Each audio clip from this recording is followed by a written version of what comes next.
పూర్వం భృంగి అనే పరమశివ భక్తుడు ఉండేవాడు.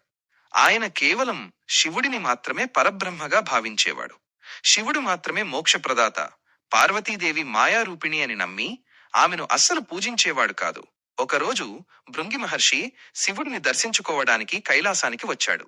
ఆ సమయంలో శివుడు, పార్వతీదేవి పక్కపక్కనే కూర్చుని ఉన్నారు. భృంగి అక్కడికి చేరుకుని కేవలం శివుడికి మాత్రమే ప్రణామాలు చేసి ఆయన చుట్టూ మాత్రమే ప్రదక్షిణ చేయడానికి సిద్ధమయ్యాడు. ఈ భక్తుడి మొండితనం చూసి పార్వతీదేవికి నవ్వుతో పాటు లోకానికి ఒక సత్యాన్ని చాటాలనే ఆలోచన వచ్చింది. స్త్రీ, పురుషులు ఇద్దరూ ఒకటేనని, ఒకరిలో ఒకరు భాగమని నిరూపించడానికి ఆమె శివుడి శరీరంలో సగభాగంగా మారిపోయింది. అలా స్వామి అర్ధనారీశ్వరుడుగా అవతరించాడు. ఇప్పుడు ఈ భృంగి ఎలా ప్రదక్షిణ చేస్తాడో చూద్దాం అని పార్వతీదేవి అనుకుంది. కాని భృంగి పట్టుదల అంతా ఇంతా కాదు. ఆయన తన తపోశక్తితో ఒక చిన్న తేనెటీగ రూపం ధరించాడు. అర్ధనారీశ్వర రూపంలో ఉన్న స్వామివారి వక్షస్థలం, రొమ్ము మధ్యలో ఒక చిన్న రంధ్రం చేసి ఇద్దరి మధ్య నుంచి దూరి కేవలం కుడివైపున ఉన్న శివుడి భాగానికి మాత్రమే ప్రదక్షిణ చేశాడు. భృంగి చేసిన ఈ పనికి పార్వతీదేవికి ఆగ్రహం వచ్చింది. తనను అంతలా అవమానించినందుకు పార్వతీదేవి భృంగికి ఒక శాపమిచ్చింది.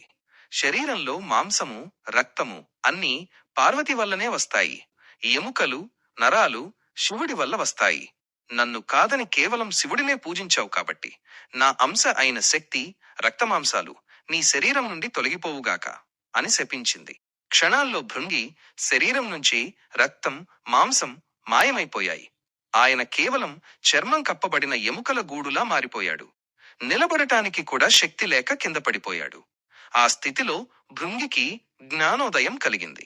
ప్రకృతి, శక్తి లేనిదే పురుషుడు, శివుడు కూడా ఏమీ చేయలేడు.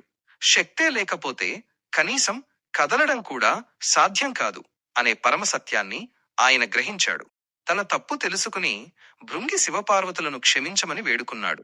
భృంగి పశ్చాత్తాపాన్ని చూసి పరమశివుడు కరుణించాడు. శక్తి లేని ఆ ఎముకల గూడు శరీరం నిలబడటానికి వీలుగా ఆయనకు మూడో కాలును ప్రసాదించాడు. అలా భృంగి 3 కాళ్లతో నిలబడి అప్పటి నుండి శివపార్వతులిద్దరినీ సమానంగా పూజించడం ప్రారంభించాడు.